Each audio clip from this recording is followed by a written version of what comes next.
Dari PDI Perjuangan. Terima kasih.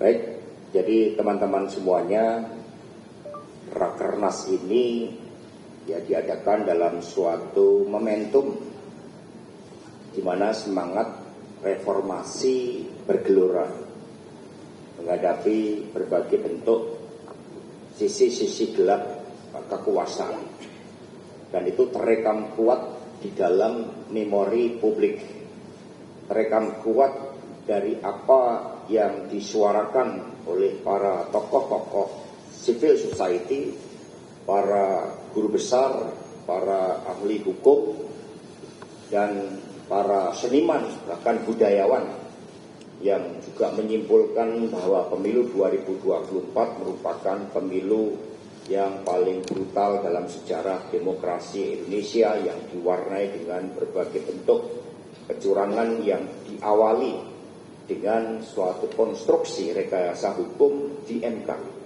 Dan pemilu ini di dalam sengketa Pilpres baru pertama kali ada dissenting opinion dari 3 hakim MK.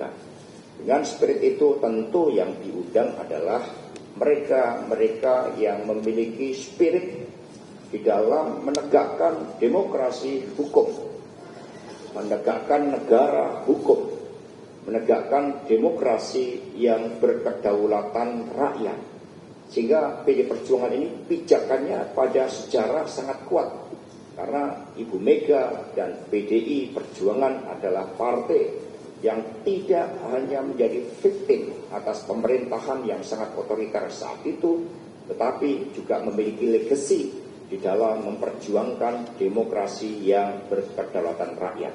Itulah yang akan diundang oleh PDI Perjuangan di dalam rapat kerja nasional yang kelima. Kemudian yang kedua, sikap politik terhadap pemerintahan yang akan datang. Di dalam pembahasan rapat-rapat pendahuluan, termasuk melibatkan DPC dan DPD partai dalam rangka Rakernas kelima, DPP memberikan kesempatan bagi DPC dan DPD untuk menangkap suara arus bawah, suara anak ranting PAC dan DPC partai.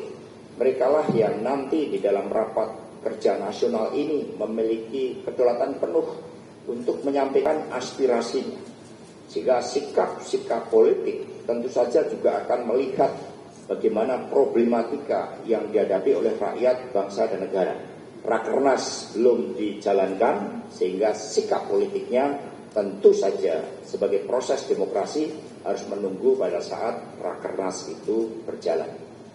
Kemudian yang ketiga terkait dengan pilkada serentak.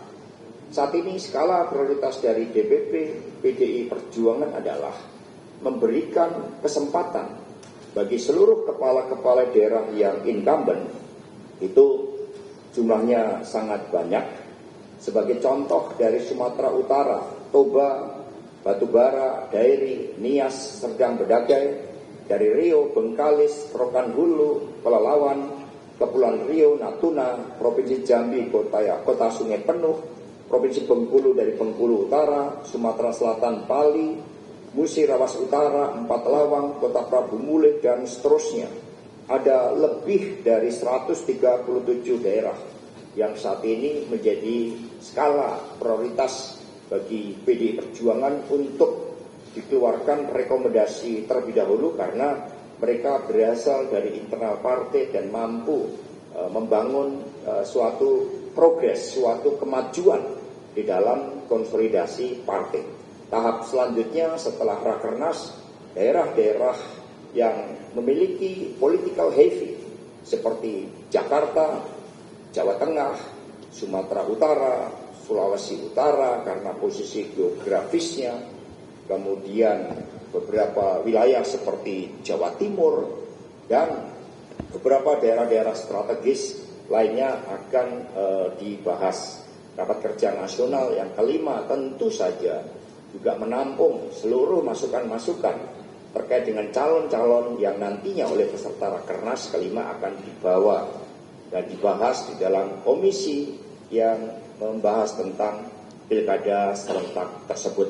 Strategi kerjasama dengan partai politik lain juga akan dibahas sebagai upaya untuk mengedepankan spirit gotong royong partai. Terima kasih.